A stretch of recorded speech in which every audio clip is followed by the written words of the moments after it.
السلام علیکم ورحمۃ اللہ وبرکاتہ۔ ہمارے نبی صلی اللہ علیہ وسلم کی ایک حدیث ہے کہ آپ صلی اللہ علیہ وسلم نے صحابہ کرام سے سوال پوچھا کہ امیجن کرو کہ تمہارے گھر کے آگے جو ہے ایک ندی بہہ رہی ہو اور اس میں جو ہے تم 5 وقت دن میں غسل کر رہے ہو، نہا رہے ہو، تو کیا تمہارے جسم پر کوئی گندگی یا کوئی میل کچیل باقی رہ جائے گا؟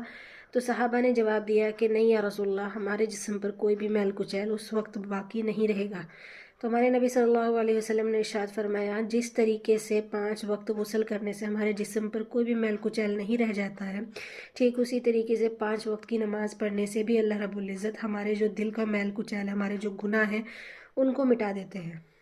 تو دیکھیے نماز کتنی ایک بابرکت چیز ہے، جس سے ہمارے دلوں کے جو میل کچیل ہے، جو گندگیاں ہیں، وہ ساری صاف ہو جاتی ہے، اور بظاہر جب ہم وضو کرتے ہیں تو اس کے بھی کتنے سارے ہمیں بینیفٹس دیکھنے کو ملتے ہیں۔ آپ امیجن کیجئے کہ کربلا کا میدان تھا اور حضرت حسین نے اس وقت بھی نماز نہیں چھوڑی تھی۔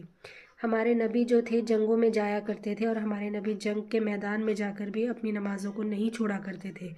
مطلب زندگی موت کا ایک سوال جنگ میں ہوتا ہے کہ ہم بچ پائے نہ بچ پائے۔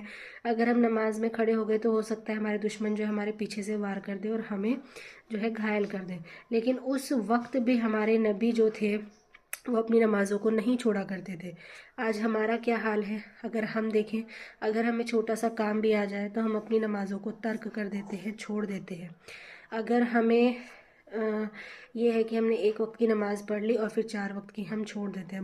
بہت سارے لوگوں کو ایسا بھی دیکھا جاتا ہے جو یہ کہتے ہیں کہ ہم تو جمعے کی نماز پڑھتے ہیں، بس اتنا کافی ہے ان کے لیے کہ وہ جمعے کی نماز پڑھ لیتے ہیں، باقی جو فرض نماز ہے 5 وقت کی اس کا ان کو کوئی عطا پتہ نہیں ہوتا ہے۔ یہاں تک کہ ایون تو یہاں تک بھی دیکھا جاتا ہے کہ جب لوگ کسی جنازے میں شرکت کرتے ہیں تو جنازے کی نماز تو پڑھ لیں گے لیکن فرض نماز کو ترک کر دیں گے۔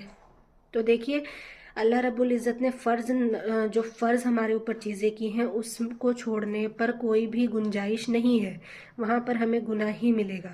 تو ہمیں سوچنا چاہیے، اپنے ضمیر کو ٹٹولنا چاہیے کہ نماز جو ہے، نماز کا سوال ہم سے سب سے پہلے کیا جائے گا مرنے کے بعد۔ سب سے پہلا سوال جو ہوگا وہ نماز کا ہوگا۔ جب ہم اسی کا جواب نہیں دے پائیں گے تو اگلے سوالوں تک ہم کیا امید رکھتے ہیں کہ ہم اگلے سوالوں کے جواب دے پائیں گے؟